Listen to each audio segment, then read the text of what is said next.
Hey guys, we are back. What's going on?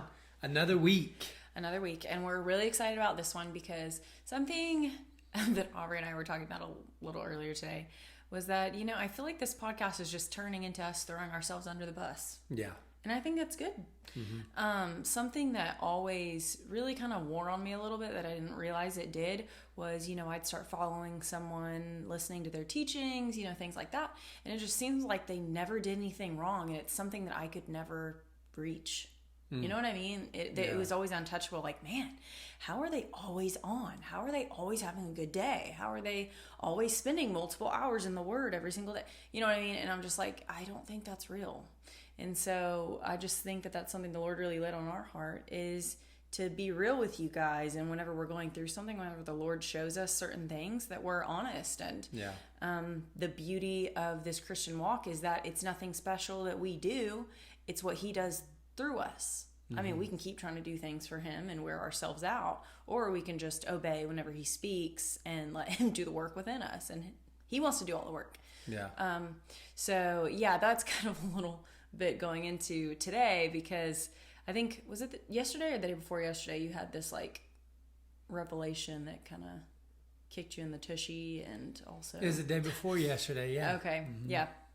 And so like Aubrey just sent me this long text and he was at the gym and I was like, oh, wow. And I mean, we kind of had a conversation the night before, but not in depth, but of course you'll go more in depth with this, but it was just really cool. And so I think this instance is another throwing yourself under the bus, which is really good, honestly. So and I think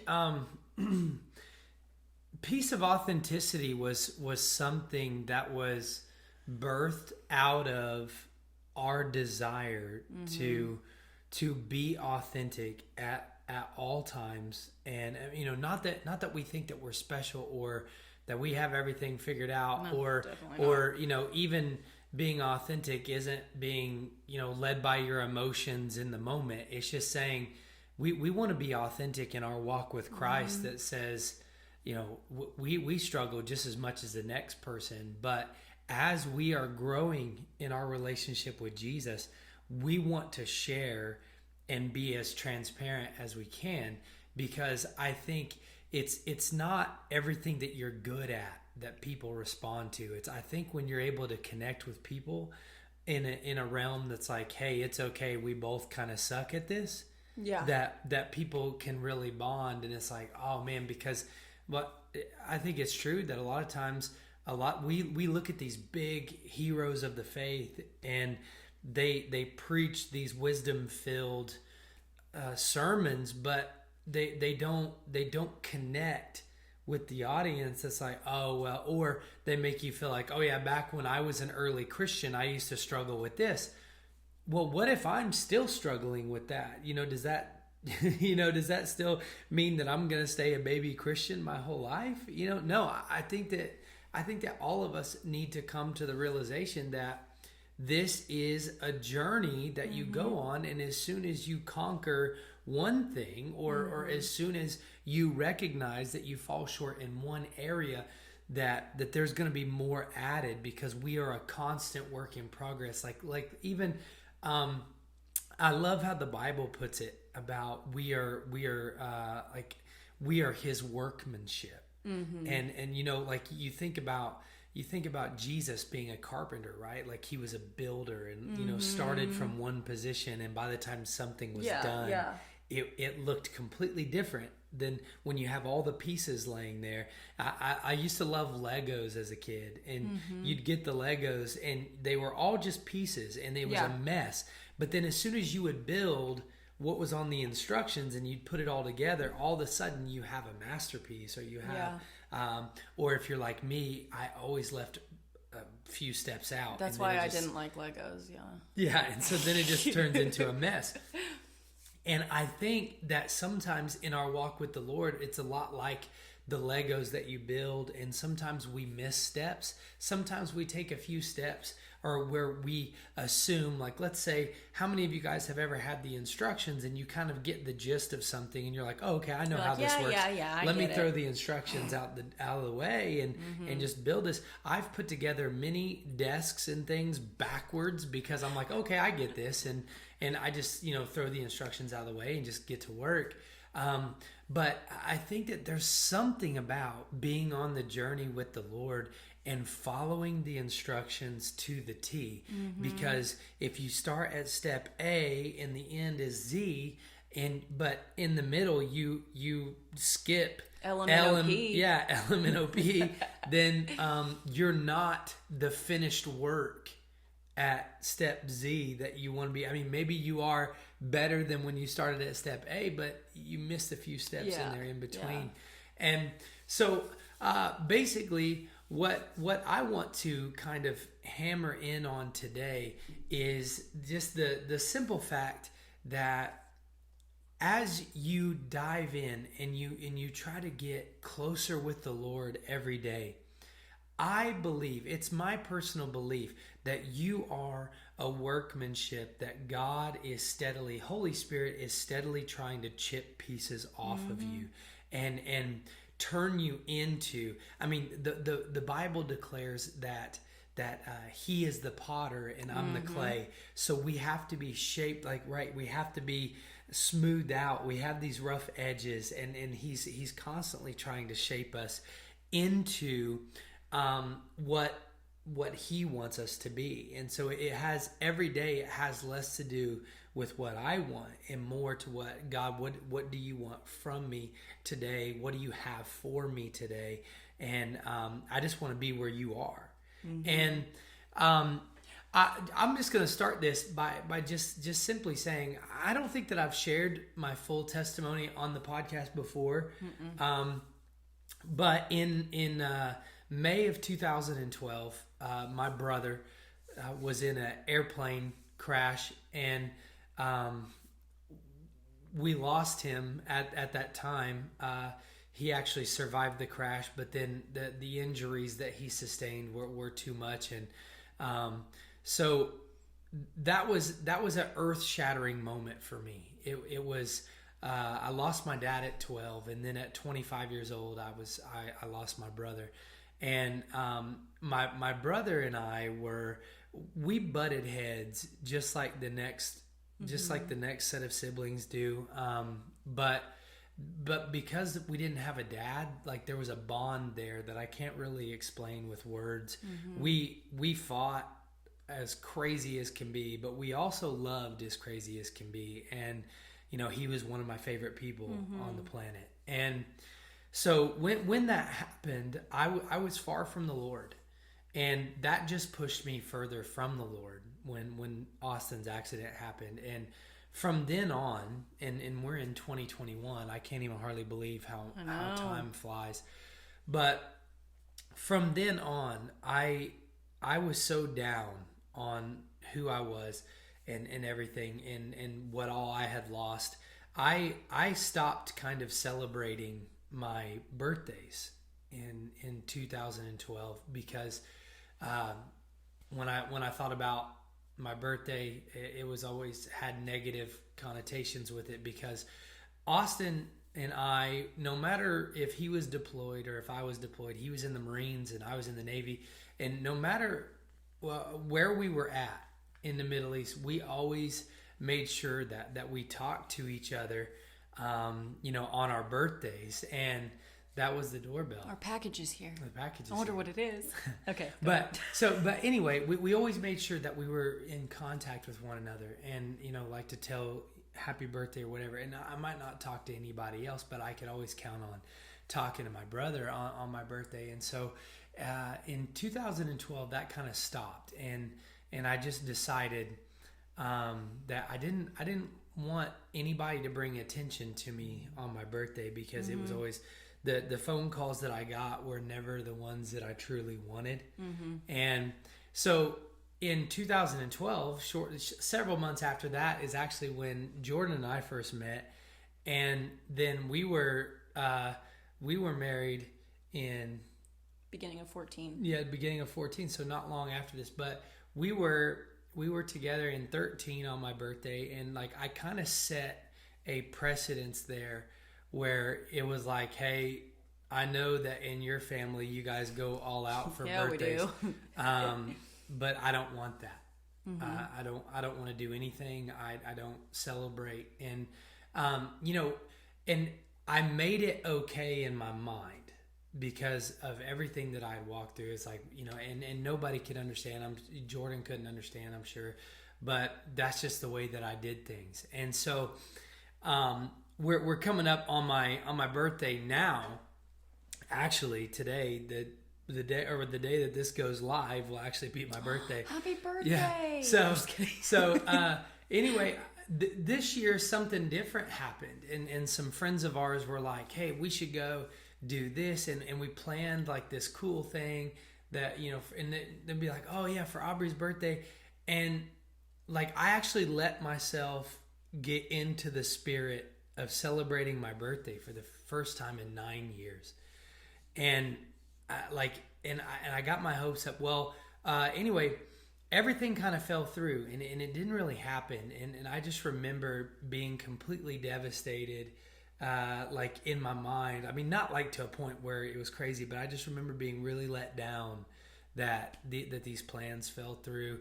And then I found myself kind of getting mad because the other day I asked Jordan, I was like, so what are we gonna do for my birthday? And she's like, oh, nothing. And and then I sit there and go, but that's not cool, it's my birthday, we were planning all this stuff. And so I was like, man, I'm upset because Jordan's not planning anything for my birthday or whatever. But then like the Lord kind of brings us to my remembrance. It's like for the last 9 years, mm-hmm. I haven't wanted to do anything for my birthday. And like ever since we've been together, I've always told you to keep everything low key. But then now here I am getting mad because you're doing exactly what I've wanted you to do forever. Mm-hmm. And so that's when the wrestling began. That's when I was like, what's going on in my mind? And so the next morning I wake up and my gym time is really my think tank time. Like I really talk to the Lord a lot while I'm at the gym. I listen to audio books or just listen to Christian music, worship music mm-hmm. while I'm working out. And the Lord just began to unfold before me the thing that I had been struggling with for 9 years, and I could not figure out what it was. And I had myself believing that, well, I didn't want to be celebrated and like, and well, I don't like to be all the attention to be made about me and, mm-hmm. and all these things. And I had this whole thing built up, and I had myself believing that it was because of humility. Like I didn't want anybody to make a big fuss about me because like I'm this super humble person. But really, the fact of the matter is it was all false humility. And the Lord began to show me that the reason why I was so upset that you hadn't planned anything for my birthday and all this stuff is like the Lord was showing me this in like this vision of me building my own prison. And it was like I wanted so bad to make myself feel better that I chose to tell you and to tell everybody around me is like, I just don't celebrate my birthday anymore, which sounded good in my mind. It sounded horrible to me. Right. But it sounded good because it was like, I don't want to face what I have to face. And so I built these walls around myself, and it's like, don't celebrate. But then I was setting myself up for failure because eventually I knew that I didn't know at the time, but there had to have been a time to come around where everybody wants to be celebrated. Like everybody wants to be appreciated and, mm-hmm. and loved on and everything like that. And so sooner or later, this was all going to come to a head, and I was going to have to face what I was going with. But for 9 years, I struggled with this. I didn't want to celebrate my birthday for 9 years because of all the negative things that came with it. And so the Lord was just slowly unpacking this as I'm trying to work out and do all these things, and the Lord's like, you've done this to yourself. And he's like, Aubrey, it's not, you don't like being celebrated because of pride, not humility. And I was sitting there going, oh my goodness. And the Lord began to unpack it. And it's like, you don't like to look weak because of pride. You don't like to look like you need anyone else because of pride. And because I remember building up to this, shortly after my brother passed away, my mom got sick and she got put into the hospital, and I was there every day. And there were people that were helping me out for sure. There was a lot of people in my corner, but I really felt alone a lot of the times. And I remember during that time sitting there going, Lord, all I need is you. All I need, and a very true statement, But the thing was, in my mind, in my human mind, I set that as a position of my heart. So then it made me go, okay, well, all I need is the Lord. And so I began to write people off.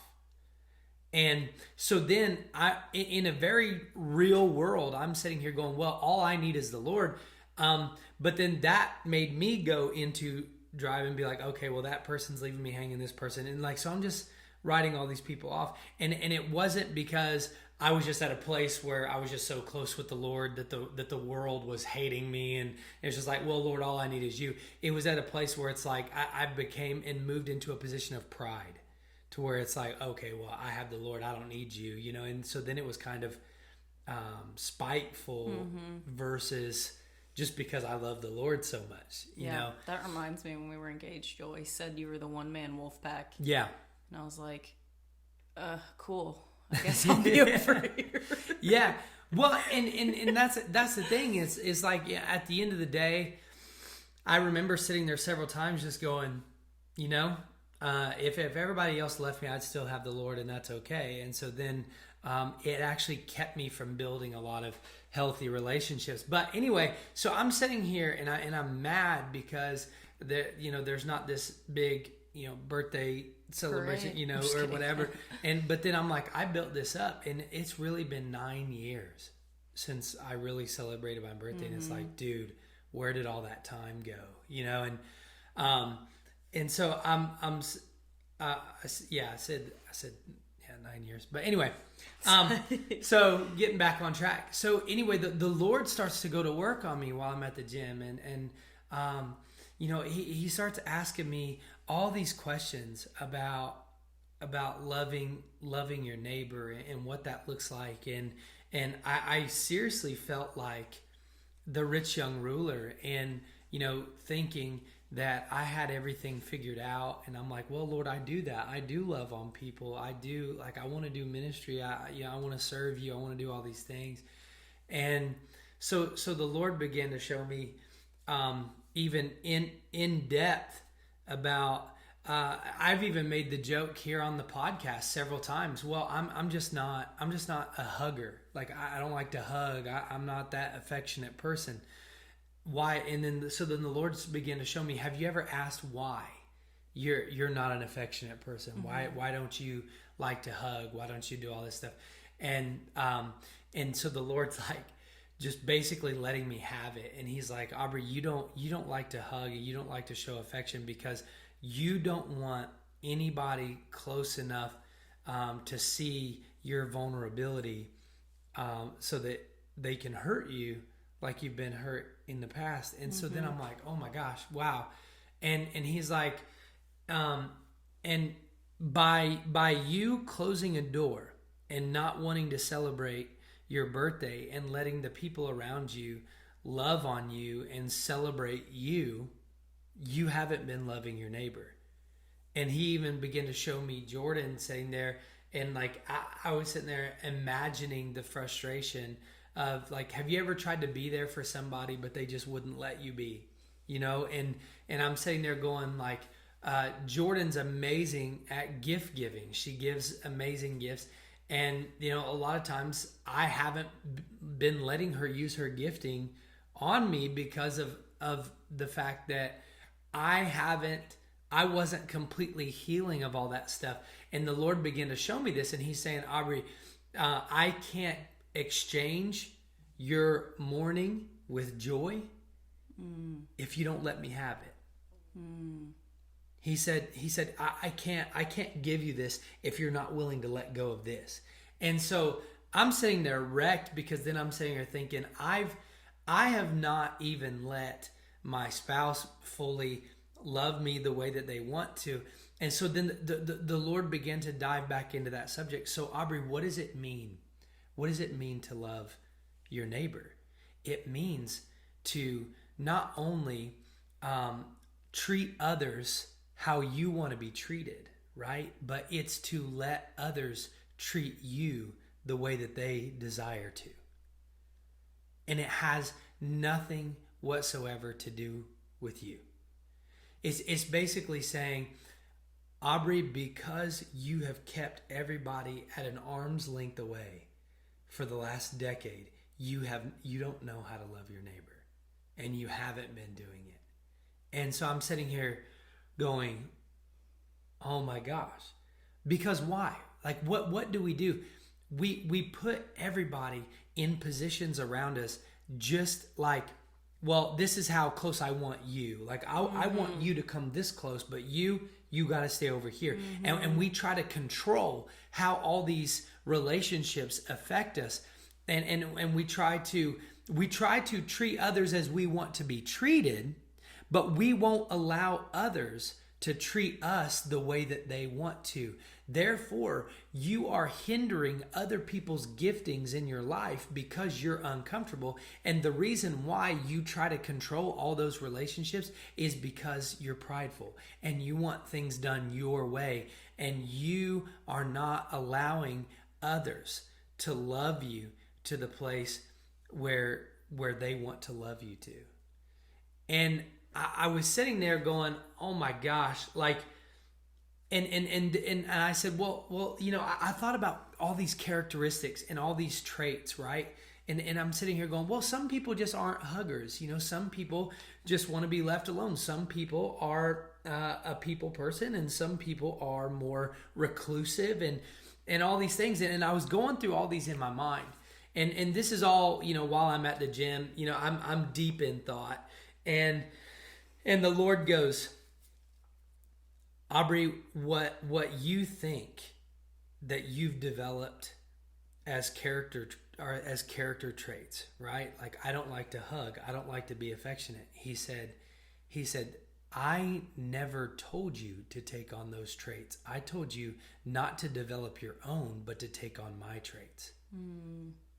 As you come to me, you're supposed to let go of who Aubrey is, and you need to love people the way that I've called you to love them, and not the way that you think is best. Well, and that goes so against how the world is. Like, yeah, express yourself, be your true you. Like, and they idolize, like, you're unique, be you, do whatever makes you happy. It's all about self-gratification, self-glorification, find yourself, look for yourself, all these things, self-discovery.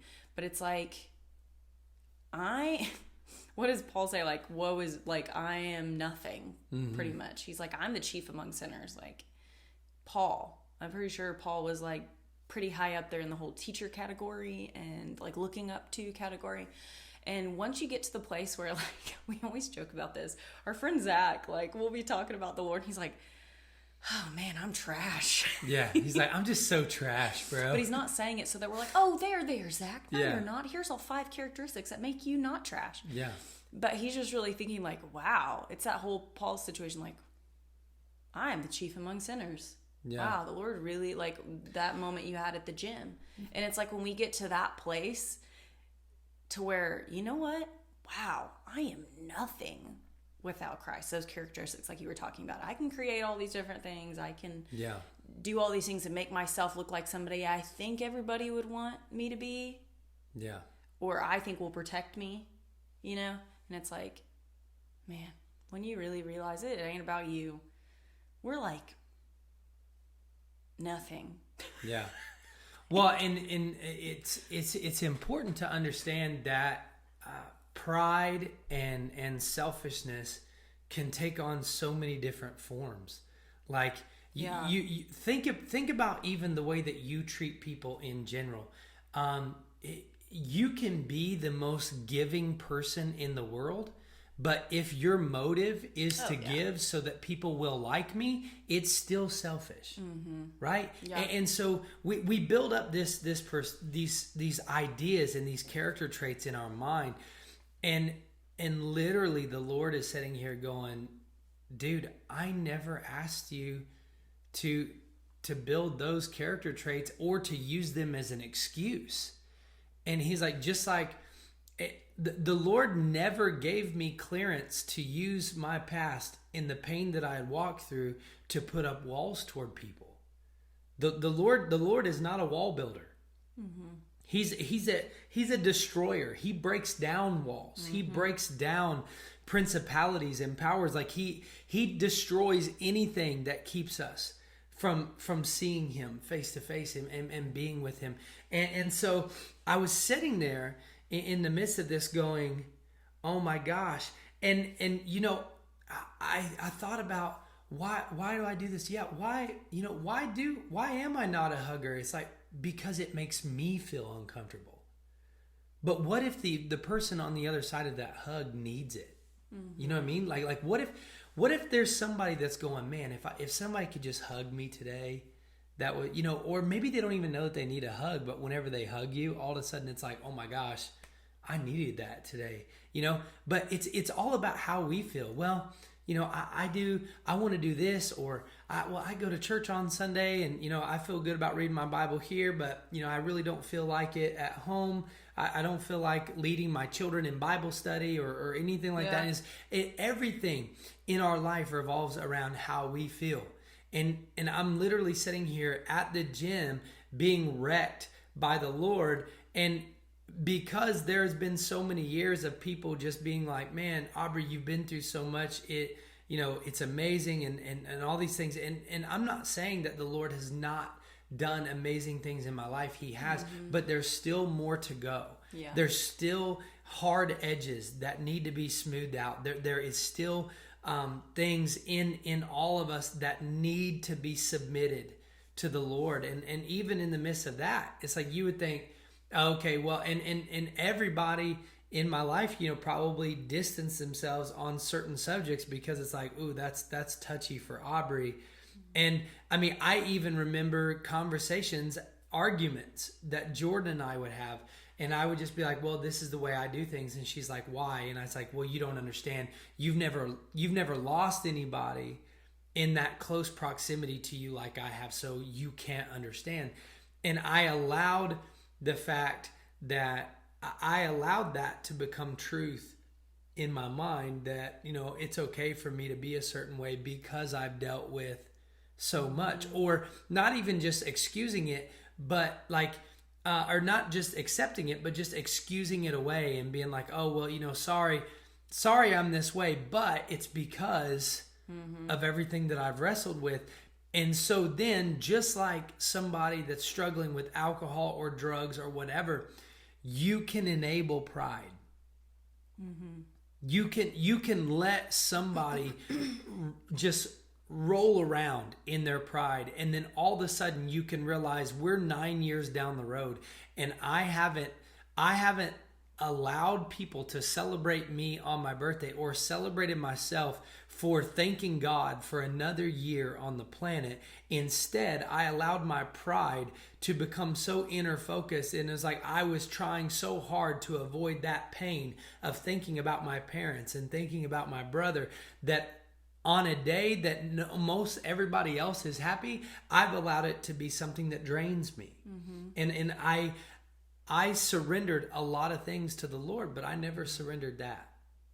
And so I'm sitting here going, I'm mad, and it was such an interesting place because the Lord was sitting here trying to show me that Aubrey, there's so many different faces to pride.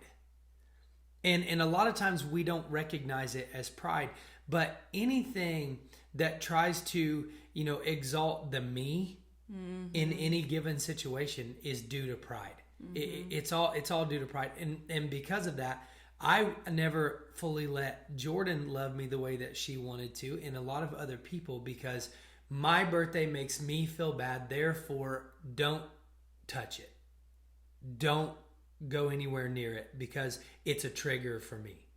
Instead of, and this is what's sad, because now I'm looking back on it going, it's been 9 years, and it took 9 years for me to realize there's a root to this and it needs to be gone. And so you might be sitting here going, oh yeah, well, I saw that was unhealthy from the beginning. Listen, there's some elements of pride in your life that you have carried for a long time, that it might take several years for the Lord. The Lord's timing is not ours. I'm just going to say that, because the Lord, can come in and he knows the exact right moment in where he needs to come in and he needs to address what's going on in your life. And then that way it becomes such a revelation that it's like, I don't want any part of this and I refuse to. And so what I had to do immediately, the Lord was like, you need to repent and you need to say you're sorry to your wife because you haven't allowed her to love you fully the way that she wanted to because of your walls that you put up.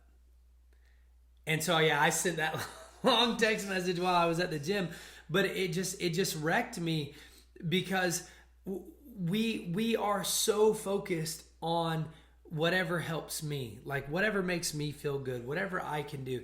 And we build up all these things when literally it comes to the place where we have to surrender every day to the Lord and get rid of that flesh, because the Bible tells us that God opposes the proud. It says he opposes the proud, but he gives grace to the humble. And there is a difference between true humility and false humility, because false humility puts you in a position where you want the world to see you as a humble person, but really the motive behind your heart is wrong. And it's still pride. It's just false humility. And it's like, oh man, there are people that are out there that are like, man, I want people to see me as humble, even though I'm not. And it's all about the perception of everybody else. And a lot of times we look at the outside. We look at people's social media followings. We look at the pictures they post, the vacation, all the family stuff that they do. And we look at all these things on the outside. And pride dwells on the inside. And somebody's outward actions don't always give it away that they have pride, right? It's always in there somewhere. And there are different kinds of pride, and we're going to keep talking about this in other... Yeah, it wears disguises. It wears disguises. And you can even think, man, but when the Lord highlights it in your life, it's like, boom, there it is. I have to get rid of this at all costs because God opposes this.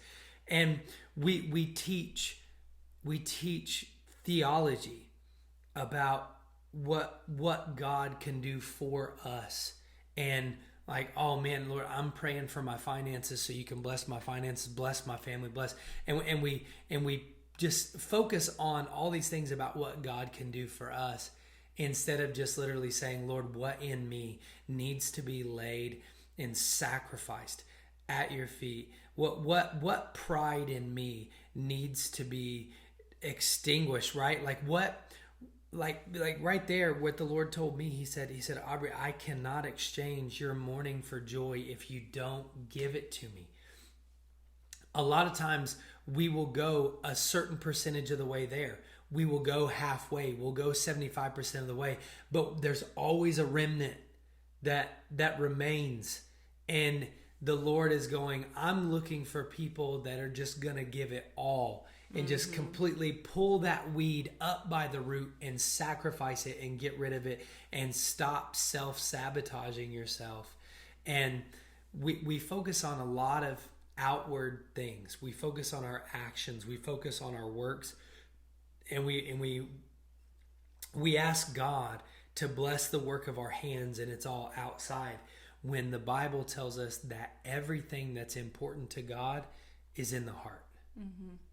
Like, we look to the outside, but God looks to the heart. And that is where the fear and the pride and everything like that resides, is right there. So it gets to that place where, Lord, just remove everything from me that doesn't need to be there. And it might be one step at a time. And you might realize one of these days that you've carried that element of pride or bitterness or something like that, that you've held on to it for 10 years, 20 years, 30 years. Maybe, if you're lucky, maybe it's only been a few months and you're like, I can get rid of this right now. Praise the Lord for that. But what I'm saying is that as you reset your mind, instead of praying for God to do all these things for you, just literally ask him, Lord, how can I get closer to you today? And when you do that, you watch as the Holy Spirit begins to go in like the great surgeon that he is and show you and highlight spots of your heart, because the Lord told me this flat out, and maybe this is for somebody else that's listening or what, but we always look forward to what's next. We always look forward to, Lord, when are you going to do? I've been praying for a miracle. I need a miracle. I'm looking a ways down the way. And the Lord has the promised land, the land of milk and honey that's there. But, the Lord flat out was telling me, Aubrey, if you don't let go of this, you're just going to keep circling the wilderness. You're just going to get almost to that place where it's time to cross the river, like Joshua and Caleb. Let's go. Let's take on the giants. Nope. Mm-hmm. We're going to go back around again. We're going to keep going in circles. And don't get me wrong. In the wilderness, God will give you manna every day. It's in his word. It shows that he rained manna literally from heaven for his children, but they were still in the wilderness. And manna is way less